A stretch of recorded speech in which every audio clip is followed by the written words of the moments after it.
Hola, ¿cómo están amigos? Espero que se encuentren muy bien donde quiera que estén. Yo soy Claudia. Una vez más, sean bienvenidos al canal de casos criminales y misteriosos.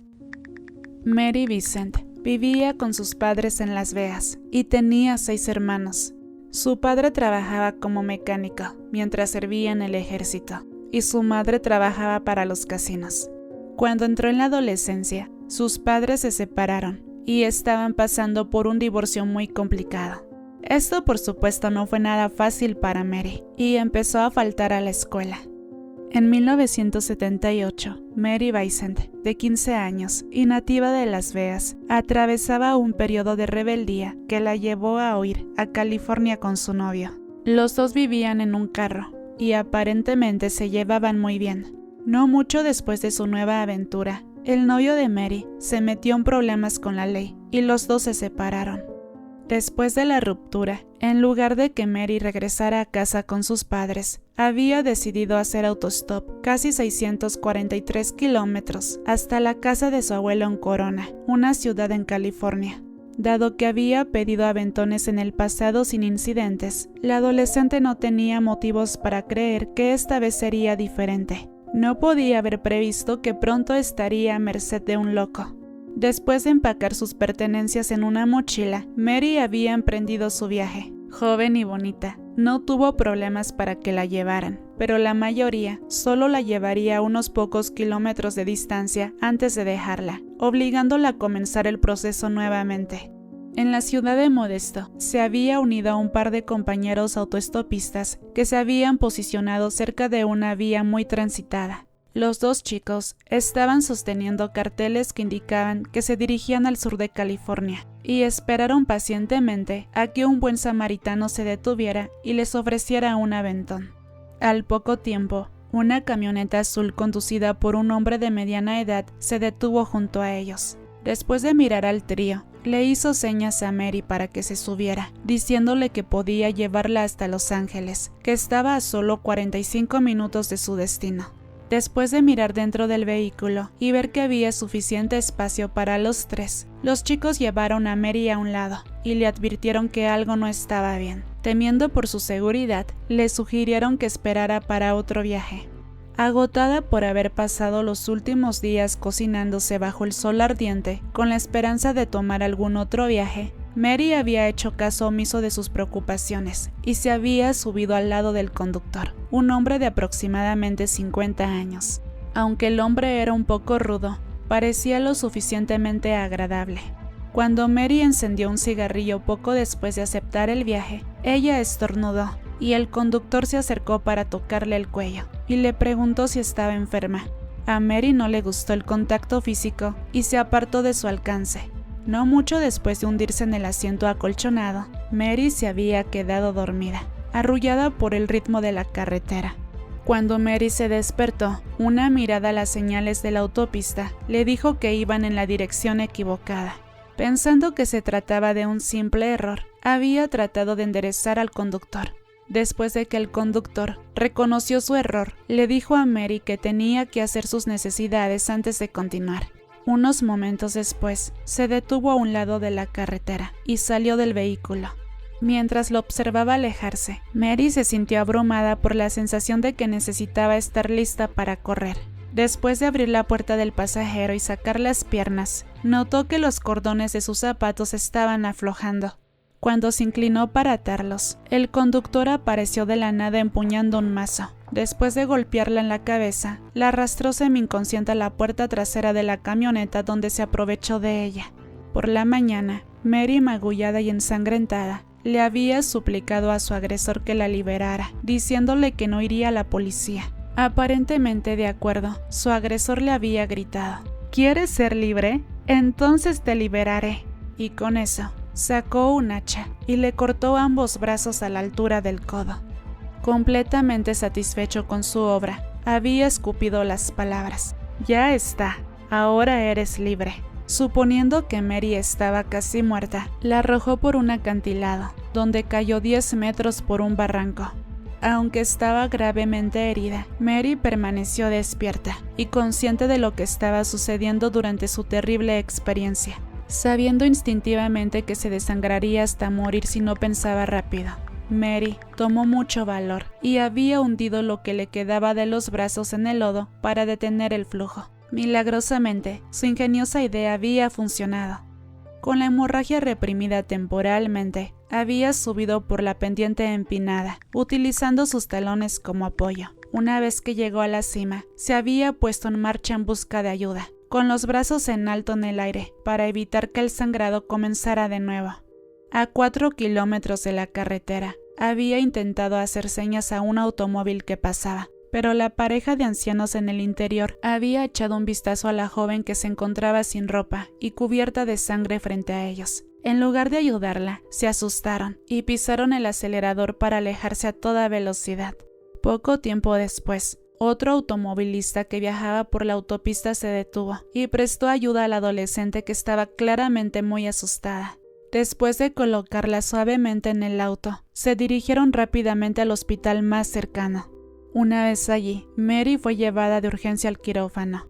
Después de una intensa cirugía para salvar su vida, le colocaron brazos protésicos, un cambio al que le llevaría años de fisioterapia a adaptarse. También se sometió a psicoterapia intensiva para ayudarla a sobrellevar el trauma que había experimentado. Aunque Mary no sabía el nombre del hombre que la había abusado, torturado y tratado de asesinar, había memorizado su rostro hasta el último detalle. Con su ayuda, se hizo una composición del monstruo que la prensa ya llamaba Mad Chopper. Al final resultó que el dibujo había sido tan preciso que se detectó a un posible sospechoso poco después de que la imagen se distribuyera al público. La persona de interés en el caso, un marinero mercante jubilado de 50 años llamado Lawrence Singleton, y fue interrogado rápidamente. Para sorpresa de nadie, había negado haber visto o escuchado hablar de Mary. A pesar de sus afirmaciones de inocencia, fue puesto en prisión preventiva y acusado de secuestro, abuso e intento de asesinato. El caso fue a juicio en marzo de 1979. Como única testigo de los espantosos hechos, Mary subió al estrado y contó su historia frente a una sala del tribunal repleta. Por su parte, Singleton, su agresor, se había sentado con cara de piedra, fulminando con la mirada al adolescente que había intentado y no había logrado asesinar. Singleton le susurró a Mary: «Terminaré este trabajo aunque me lleve el resto de mi vida». Después de escuchar su fascinante testimonio, el jurado encontró al agresor de Mary culpable de todos los cargos. El juez lo condenó a 14 años tras las rejas, la pena máxima permitida por la ley en ese momento. Antes de levantar la sesión, el juez se aseguró de informarle a Singleton de que de haber sido por él, lo habría encerrado de por vida. En un intento por hacerle pagar por sus crímenes, literalmente, Mary demandó a su atacante en un tribunal civil por su dolor y sufrimiento. Si bien a Singleton se le ordenó que pagara la cantidad de $2 millones americanos, pero Mary nunca vio un centavo de Lawrence Singleton. En 1987, para consternación de su víctima, el fiscal del estado y el público en general, Lawrence Singleton, fue puesto en libertad condicional después de cumplir solo 8 años de su condena. El fiscal que ayudó a encerrarlo había argumentado en contra de su liberación, afirmando que todo indicaba que representaba una amenaza tan grande como lo era en el momento del delito. Hizo hincapié en que, si bien algunos perpetradores eran capaces de ver el error de sus caminos, Lawrence Singleton no era uno de ellos. Pero el fiscal temía que este recluso en particular fuera, y siempre sería, un peligro para la sociedad. Su predicción resultaría correcta, solo que la próxima vez la víctima no viviría para contar su historia. Las protestas por su sentencia indulgente y la posterior liberación anticipada llevaron al estado de California a aprobar el proyecto de la ley de Singleton, que decretó que los delincuentes que cometieran crímenes particularmente atroces en el futuro cumplirían sentencias de más de 20 años a cadena perpetua. Aunque Lawrence Singleton era técnicamente un hombre libre, pronto se dio cuenta de que encontrar un lugar para él en el exterior iba a ser más difícil de lo que había previsto. Mientras estaba programado para ser alojado en la ciudad de Rodeo, los residentes del condado de Contra Costa se enteraron de que un delincuente convicto que había cortado los brazos de una joven iba a vivir entre ellos, así que bloquearon la mudanza. Después de informar al Estado en términos inequívocos que no era bienvenido en su comunidad, se hicieron arreglos para que Singleton cumpliera su libertad condicional de 1 año en un refugio temporal en una casa rodante en los terrenos de San Quentin. En 1988, después de ser liberado, Lawrence Singleton empacó sus escasas pertenencias y regresó a su estado natal de Florida. No tan notorio allí como lo fue en California, se instaló en una casa relativamente tranquila, al menos por un tiempo. 2 años después de reincorporarse a la sociedad, Singleton fue arrestado por múltiples cargos de robo en tiendas. Sin conmoverse por su situación, después se declaró culpable. El juez le ordenó cumplir 24 meses de prisión. Cuando Singleton cumplió su sentencia, poco tiempo después, asesinó a Roxanne Hayes, madre de 3 hijos. El 19 de febrero de 1997, la policía lo encontró cubierto de sangre, después de apuñalarla en su nuevo hogar. Después de ser declarado culpable del asesinato deliberado de Roxanne Hayes, Singleton fue retenido para la sentencia. El día en que se decidiría su destino, Mary Vincent hizo el viaje desde su casa en California para dejarle saber a la corte lo que había soportado en sus manos. Después de escuchar su desgarradora historia, el juez sentenció a Singleton a muerte. Mary ahora está casada y es una orgullosa madre de 2 hijos. Una artista talentosa, aprendió a pintar con sus brazos ortopédicos. También es una incansable defensora de las víctimas a quienes el sistema tiende a pasar por alto.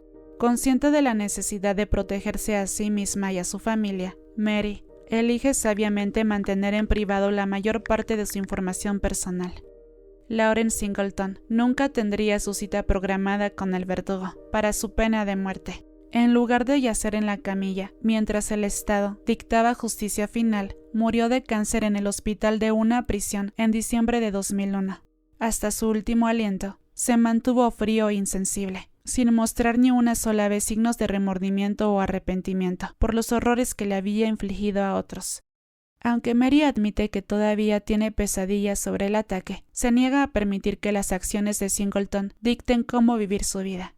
Después de pasar décadas temiendo que él cumpliría su promesa de localizarla y terminar lo que había comenzado, finalmente pudo respirar tranquila. Un alma notable en todos los sentidos. Su triunfo sobre el mal es verdaderamente inspirador. Y hasta aquí el caso, amigos. Espero que se les haya hecho informativo. De ser así, no olviden que su like y comentario ayudan mucho a que el caso se conozca más en la plataforma. Si llegases hasta aquí, muchas gracias por ello. Deseo que estés pasando un bonito fin de semana, una Semana Santa al lado de tu familia, una Semana Santa agradable en estos 3 días santos, viernes, sábado y mañana domingo de resurrección. Que estés junto a Dios y a tu familia y muchas bendiciones. Espero que todo esté bien. Nos vemos en el próximo video. No se olviden de activar la campana de notificaciones, ya que estaré muy activa estos días. Nos vemos hasta la próxima. Bye bye.